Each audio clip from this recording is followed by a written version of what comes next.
Welcome back friends. In our last video, we have learned the poem Indian Weavers that is written by Sarojini Naidu. And in this poem, we learn about different phases of life. That is birth, which is indicated by the morning time, which symbolizes energy, hopefulness, as well as with blue color that symbolizes the loyalty. The second phase which we learn in second stanza, that is adulthood, which is indicated by with the help of time, that is evening time, as well as colors of peacock's feather, purple and green, which symbolizes the different colors in our life, different ups and downs in our life. And the third phase which we learned in third stanza, that is death, the last phase of the last stage of our life, which is indicated with the help of night time and with the help of white color. See, in this way we learn three different phases of life in this poem. And as I told you about Sarojini Naidu, she was sometimes called the Nightingale of India because of her poetry, because of her quality, because of its quality, its lyrical meter and rhythm. And Indian Weaver is the best example of it. In this poem, Sarojini Naidu has woven so many poetic devices in such a way that she makes that poem beautiful.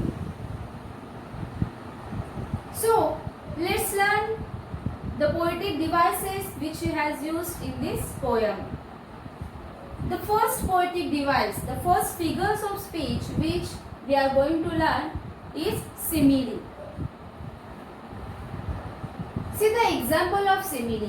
Blue as the wing of a Hessian bird. Here, poet has compared the blue color of the cloth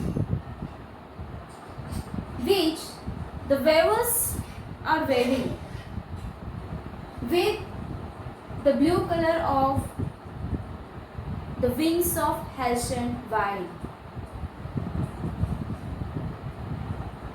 We can identify simile. It's a very simple way to identify the simile because poet use the words like as and like in simile. In second example, you will find that like the plumes of peacock, purple and green. Here also, poet has compared the different colors in our life, in the adulthood, with the colors of plumes of peacock, that is purple and green. So, as and like, these two words help us to identify the simile, where two different objects are compared with each other, having something common. Now, next figure of speech which we are going to learn is alliteration. It's very simple figure of speech where same sound is repeated. For example, weavers weaving at break of day. Here, ver sound is repeated. See, words are different, spellings are different, their meanings are different. Only first alphabet, first letter is the same, first sound is the same. And there are so many examples of alliteration in the whole poem. For example, you will find that like the plumes of peacock, purple and green. Here also, per sound is repeated. If you have textbook, you will find, open your books, you will find so many examples of alliteration in the poem.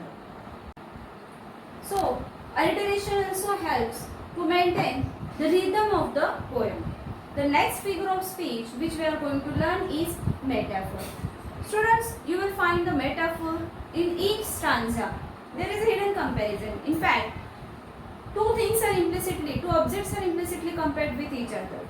As I told you in the beginning, that the first phase of life in first stanza, birth, is implicitly compared with the morning time, energy, hopefulness, and with the blue color of wings of Halcyon bird. In second stanza also, the second phase of life, that is adulthood, our colorful life, is implicitly compared with evening time and colorful peacock. In third stanza also you will find that our third phase of life, death, is compared with the night time. Three different times of day are compared with three different phases of our life. So you will find their metaphor. In this way, poet has used metaphor in the poem. The next figure of speech which we are going to learn is imagery. Imagery means what? To create the image of that object which we read in front of our eyes.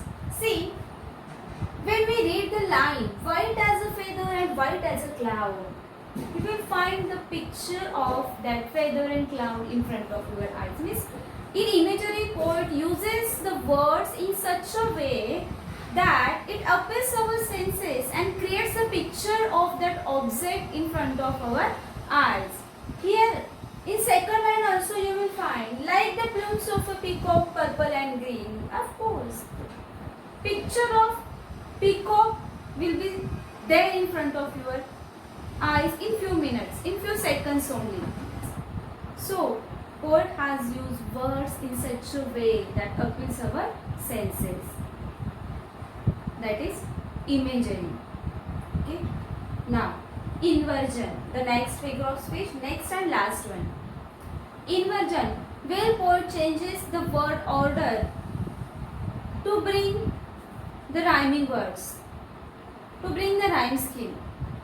See, in this line, what do you wave in the moonlight chill? Poet has changed the word order. That is, means what? Change the word order means what? Which is grammatically incorrect. In this sentence, you will find the word order has been changed. The place of two different words has been changed. What do you wave in the moonlight chill? Instead of that, the word order should be, what do you wave in the chill moonlight? So, in this way, this figure of speech is called inversion. In this way, poet has used so many figure of speech in this poem and made it beautiful one. When you read this poem, you will recognize the rhythm that makes the poem interesting to read, and how poet achieved that rhythm with the help of rhyme scheme. If you have textbooks, you will find the rhyming words in this poem like day, gay, while, child. And if you put aside the alphabet in front of the similar sounding words like day, gay, while, child, you will find the rhyme scheme, that is AABB of each stanza. So, in this way, we learn this poem where poet has used figure of speech and maintain the rhythm of poem with so many rhyming words and rhyme schemes. So friends, I hope you all have understood this poem. In the next video, we will meet with next poem. Have a nice day to all of you.